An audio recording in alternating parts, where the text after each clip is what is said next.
In this video, we will learn how to factor quadratic expressions of the form ax squared plus bx plus c. So we have example number 1, 2x squared plus 5x plus 3.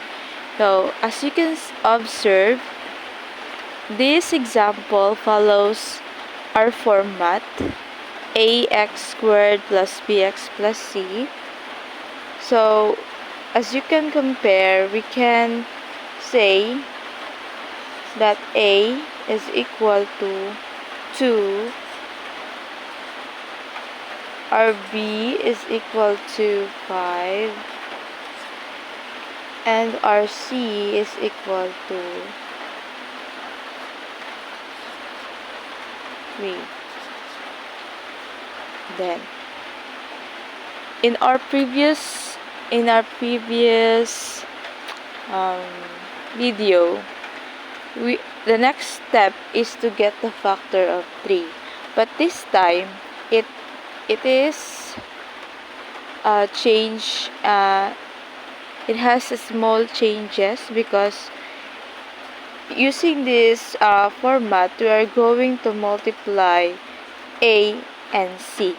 So we'll multiply 2 and 3. Okay. A times c is equal to 2 times 3, which is equal to 6. Now we have that. We are going to get the factors of this using the table. Now we have to get the factors of 6. So we have 1 and 6. So 1 times 6, the product is 6. But if we are going to add them, the result is 7. So our goal here is to find a sum which result to our b 5. So next factor is 6 times 1. So it is just the same. The product will be 6, then the sum will be 7. Next is 2 times 3. So obviously, if we multiply 2 and 3, the result is 6. But if we're going to add them, the result is 5. Now we have the factors 2 and 3 that will satisfy our condition here in our quadratic expression, because our goal is to find a sum which is equal to 5. Next thing to do is to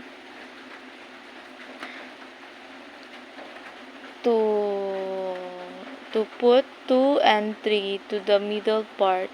We're going to divide or to expand 5x. So we have 2x squared plus, we have 2x plus 3x plus 3.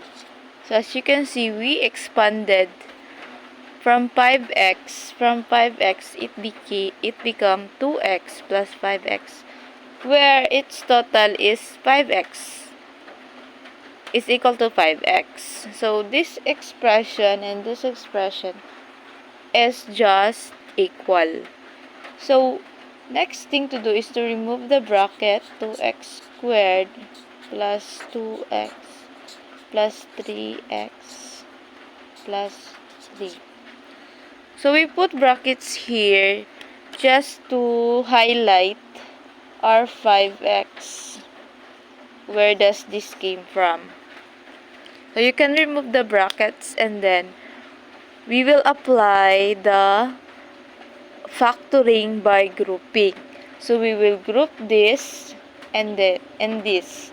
So we have 2x squared plus 2x bracket parentheses plus we have open parentheses 3x plus 3. So we'll get the common factors of 2x squared plus 2x, which is, so as a review, we'll have 2x squared is equals to 2 times x, and we have 2x is equal to 2 times x. So we have a common factor of 2 and x. So 2x, and then we will divide this.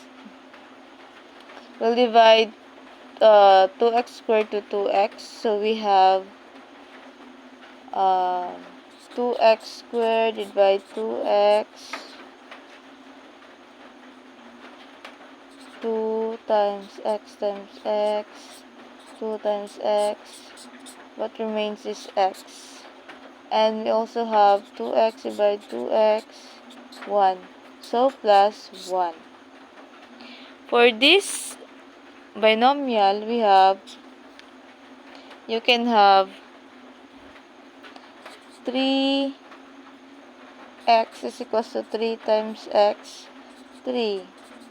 So cancel, we have a common factor of 3, and if we are going to divide that, the result is x plus 1. So let's make it clear. We will write 2x times x plus 1 plus 3x plus 1. So as you can see, we have a common binomial factor of x plus 1. So we will group them as 1. So x plus 1. And then we will put 2x and 3 together. 2x plus 3. So this is the factor of the expression 2x squared plus 5x plus 3. So we have these steps. But if you can do it mentally, much better. So I have example number 2, 8k squared minus 16k plus 6. So it still follow the expressions ax squared plus bx plus c. Here we have the value of a is equal to 8, our value of b is equal to negative 16, and c is 6. Before factoring a quadratic expressions, we are going to check if the numerical coefficients are factorable or divisible to a number. You can observe 8, negative 16, and 6 are can be divided by 2. So let's divide this by 2. This one, this one. The result is 4k squared minus 8k plus 3. Now we have a new value of our a, which is 4. B is equals to negative 8. And C is equals to 3. Next is to multiply A and C. So we have 4 times 3 is equals to 12. We're going to get the factors of 12. That results to, if we're going to sum the two factors, the result must be 8. So we will be using the table. Now we have here the table, so we'll get the factors of 12. The product must be equal to 12, and the sum must be equal to negative 8. So since we have negative 8 as our middle term, and our C is positive, so it involves a negative and positive. So we'll have factors that are both negative. So we have negative 1 times negative 12 the product is positive 12, but the sum is equal to negative 13. Next, we have negative 3 times negative 4. So the product is still positive 12, but the sum will be negative 7. So it still doesn't satisfy, or the sum must be equal to negative 8. So we'll look to another factors. We still have negative 2 times negative 6. The result is positive, so negative times negative is positive, and then 2 times 6 is 12. Now, if we get the sum of negative 2 and 6, the result is negative 8. So we have factors 6 and negative 2 and 6 that will satisfy our given conditions. So next thing is to substitute the factors to the middle term.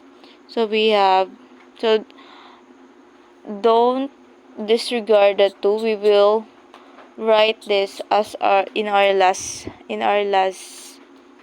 answer. So we have 4k squared, and then we're going to insert negative 2 and negative x, negative 2k and negative 6k. So take note of the variable, and then we have negative 6k plus 3. So as you will add these two terms, 2k and 6k, the result is 8k. Now we will group them. So factoring by grouping, applying the factoring by grouping, we will group 4k squared and 2k, negative 2k, and we have negative 6k grouped by plus 3. Okay. Here we have the factors. The common factor of these two terms is 2k. So 4k squared divided 2k, we have 2k minus 2k divided by 2k, we have 1. Here we have a common factor of 3. But let's remove the negative. We can have negative 3. The result is dividing negative 6k and negative 3. The result is 2k. So positive 3 divided by negative 3. The result is negative 1. So we have here binomial factors. So 2k minus 1 and 2k minus 1 are just the same. We're going to copy them as 1. So we have 2k minus 1. And then we'll put 2k and negative 3 together. And the 2. So don't forget the number that we divide to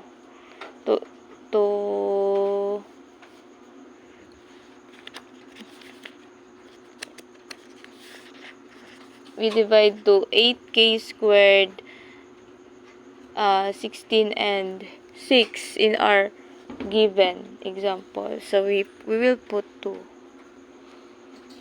And this is our answer. You can check these factors. If the result is same with the given, our answer is the same. So let's check. So we have 2k times 2k, we have 4k squared. 2k times 3, we have negative 6k. Next is 2k 1 times 2k, we have negative 2k. Negative 1 times positive 1, we have plus positive 3. And then we'll times these two 2. So let's first combine negative 6k and negative 2k. We have negative 8k and then plus 3. Then we're going to distribute 2 to each term. We have 2 times 4k, result is 8k squared. And we have 2 times negative 8, the result is 16k. And lastly, we have 2 times 6, 2 times 3, the result is positive 6. So it is just the same with our the original given. So our answer is correct. If we have example number 3. So 3x squared plus 4xy plus y plus 2y squared. So we have here a double variable. So we'll just follow the same steps, but we are going to be mindful of the variables. So our a is equals to 3, b is equals to 7, and c is equals to 2. We multiply a and c, the result is 3 times 2 is equals to 6. So we look for factors of 6. So obviously we have that if we're going to sum them or if we're going to add them, the result must be 7. So we have, obviously, since it is positive, we can have 1. The factors can be 1 times 6. So if you can think of factors directly, especially if it is positive, all terms are positive, we can directly think, no need to make table. So we have a factors of 1 and 2. 1 and 2, because if we're going to add them, 1 plus 6, the result is 7, which satisfy our b. So we will put we will have 3x squared and then plus, we'll divide them, so we have 1, so we have xy. So since the variable is xy, so put xy plus 6xy, and then the last term is 2y squared. So after that, we're going to apply the factoring by grouping. We will group 3x squared and xy. So, and we have also, we will group 6xy plus 2y squared. And then we'll get their factors. So we have 3x. The factors of 3x is 3x squared. We have 3 times x times x. The factors of xy is we have x times y. So the common factors is x. So we'll bring out x, and then we will divide each term by x. So we have 3x squared divided by x, the result is 3x. Plus, we will divide xy to 2x, the result is y. Next, let's proceed to the next set of binomials. Group of binomials, we have 6xy. This can be 2 times 3 times x times y. The 2y squared can be the factors of 2y squared can be 2 times y times y. So we have a common factors of 2 and we have also y. So we'll bring out 2y and then we'll divide 2y to 6xy. The result is 3x. Again, same process, we're going to divide 2y squared and 2y. The result is y. So we have here two the same binomial. So we'll write them as 1. We have 3x plus y. And then the monomial or the factors that we bring out, or the common factors of both group, will be put together.